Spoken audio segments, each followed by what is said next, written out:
As always, please subscribe. I certainly do appreciate everyone who has subscribed. It helps me immensely. And so here we go with stromatolites. So what are stromatolites?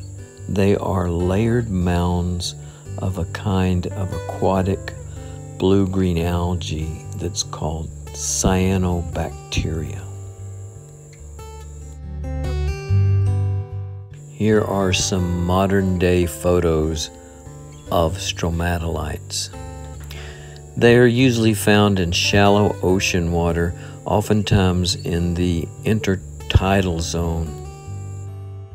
Here's a modern-day stromatolite found in slightly deeper water that looks like a big sandy rock. Here's a pretty neat picture of a cross-section of a piece of stromatolite. The red arrow points to a kind of curving arc of cyanobacteria or blue-green algae that is photosynthesizing. The tan color at the top of the stromatolite at its surface is a kind of a mucousy or slimy material that traps sand and other debris that help build the stromatolite bigger. Ocean currents stir up sand and other debris that is blown across the surface of the stromatolite, and much of it is collected by this mucousy layer. So layer by layer, the stromatolite grows larger, and as it does, the photosynthesizing blue-green algae layer moves up. Stromatolites are very rare today, but there was a time long ago when they were the major organism living on the earth. Not only that, stromatolites are man's oldest living friend. Let's find out why. Back around 4 billion years ago, planet Earth's surface probably looked a lot like this. Absolutely no vegetation whatsoever growing on it. In addition to that, there were volcanoes erupting all over the planet in the process of forming volcanic island chains that eventually would come together to form continents.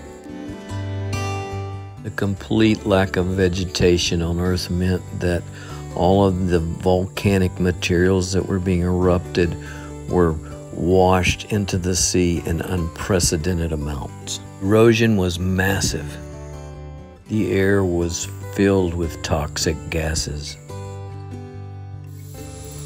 Hey rock buddies, about 4 billion years ago, our Earth's atmosphere was made of nitrogen and carbon dioxide.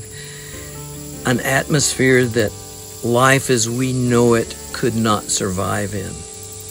But then around 3.5 billion years ago, things began to change for the better. And we have stromatolites to thank for that. Sea rock buddies, not only was the primitive atmosphere full of carbon dioxide, but the oceans were full of it too.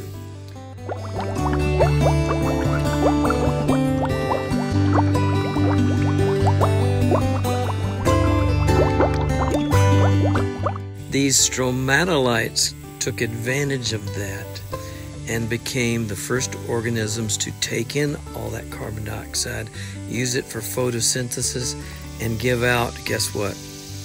Oxygen.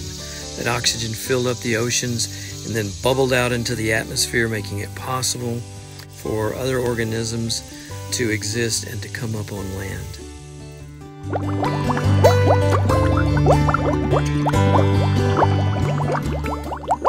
But that is not all stromatolites did for us.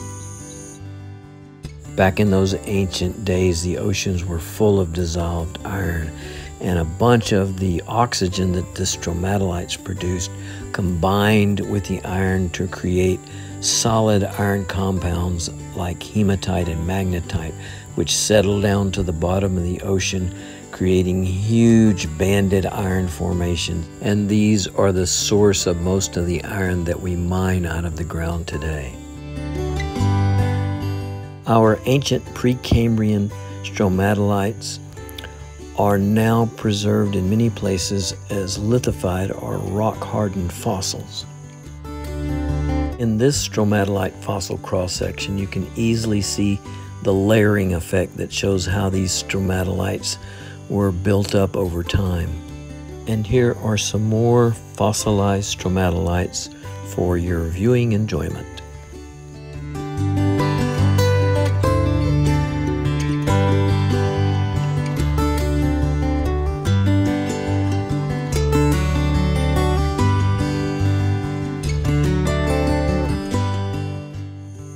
Okay, my most excellent rock buddies, that's the story on stromatolites. Hope you enjoyed it. If so, please subscribe. And this is Papa saying, happy rock hunting. Papa out.